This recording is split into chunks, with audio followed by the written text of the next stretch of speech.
हाय, मैं मीरा हूँ और मैं कांच की तरह त्वचा के साथ पैदा हुई थी और मेरी आंखें एक गुड़िया की याद दिलाती है। मैं यहाँ आपको यह बताने के लिए हूँ कि मेरी माँ कैसे मेरे जीवन को एक जीवित नरक बना दिया। लेकिन कुछ और कहने से पहले कृपया चैनल को सब्सक्राइब करें और इस वीडियो के लिए अपना समर्थन दिखाने के लिए उस नोटिफिकेशन बेल आइकन को दबाएं। मुझे पता है कि यह विश्वास करना मुश्किल है कि डॉक्टर भी हैरान थे जब उन्होंने मुझे मेरी माँ से बाहर निकाला और उन्हें देखा कि मेरी त्वचा पहले ऑपरेटिंग रूम की रोशनी के नीचे कैसे चमकती थी। यह किसी तरह की फिल्म थी जो मेरे चारों ओर लिपटी हुई थी, लेकिन मुझे साफ करने के बाद उन्होंने महसूस किया कि मैं हर एक दूसरे नवजात शिशु की तरह नहीं हूँ।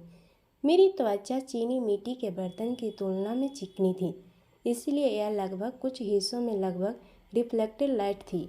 मैं लगभग पारदर्शी थी, बिल्कुल सही कांच की खिड़कियों के एक पैनल की तरह। इसमें केवल कुछ घंटे लगते थे जब तक कि उन्होंने मेरे बारे में और भी विशेषताओं की खोज नहीं की। जब मैंने आखिरकार अपनी आंखें खोली तो उन्होंने देखा कि मेरी आंखें सामान्य गुड़िया की आंखों से बड़ी थी। नर्सों ने मुझे बुलाना शुरू कर दिया। वे कहते हैं मेरी आंखें नीली और लंबी कर्लिंग लेसेस की एक आदर्श छाया थी जो मेरी नवजात पलकों के लिए विस्तारित थी, जैसे कि मैं एक पूरी तरह से विकसित लड़की थी। ये सब सिर्फ कहानियाँ हैं मेरी माँ और पिताजी ने मुझे बताया, क्योंकि मैं बड़ी हो गई थी। निश्चित रूप से मुझे इससे पहले कुछ भी याद नहीं था।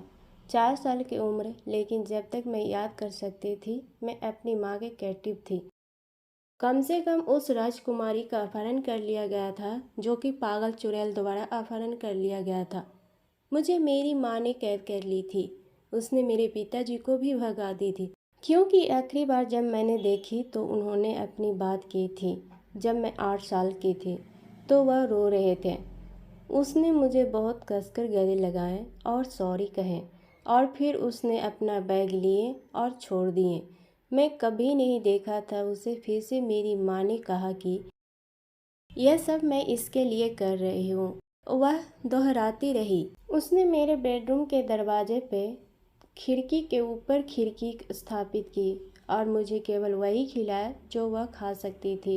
वह खिड़की सिर्फ बिल्ली के फ्लैप के माध्यम से स्लाइड करेगा जिसे उन्होंने स्थापित किया था। उसने यह मेरे भले के लिए किया। जब उसने मुझे दोस्त बनाने के लिए बाहर जाने के बजाय मुझे एक बिल्ली दी, यह मेरे अपने भले के लिए था। जब वह इवेंचुअली मुझे घर के काम करने के लिए कमरे से बाहर जाने देती थी, उसके कपड़े धोने, उसकी मालिश और इंजेक्शन देती थी बोटोक्स के साथ उसका चेहरा, यह मेरे अपने भले के लिए था। क्या आपको पता है कि मैं आपको सुरक्षित रखने के लिए जिन लेंथ्स पर जाती हूँ? उसने मुझे एक बार कही थी। क्या आप उस क्रूर वर्ल्ड में जाना चाहते हैं? आपको जिंदा खा लिया जाएगा। वे आपको भेड़िए के पास फेंक देंगे। आपको डाइन कहते हैं, आपको जलाते हैं। आप कैसे दिखते हैं हर समाचार आउटलेट आपके चेहरे पर होगा 24/7। वे आपको सूली पर चढ़ाएंगे और मजाक उड़ाएंगे। मैंने अपने ब्रीथ के नीचे बड़बड़ाया। वह क्या था डियर माई मदर ने कुछ भी नहीं पूछा, लेकिन कुछ रियलिटी शो की विकृत आवाज़ पर टीवी पर कुछ भी नहीं दिख रही थी। माँ ने कहा कि आपको वास्तव में सीखना है कि आपको कैसे और अधिक बोलना है। अगर इस कहानी का पार्ट 2 देखना है तो please share in the comments below, and if you like the story hit the like button and subscribe so you can see our future story. Thanks for watching.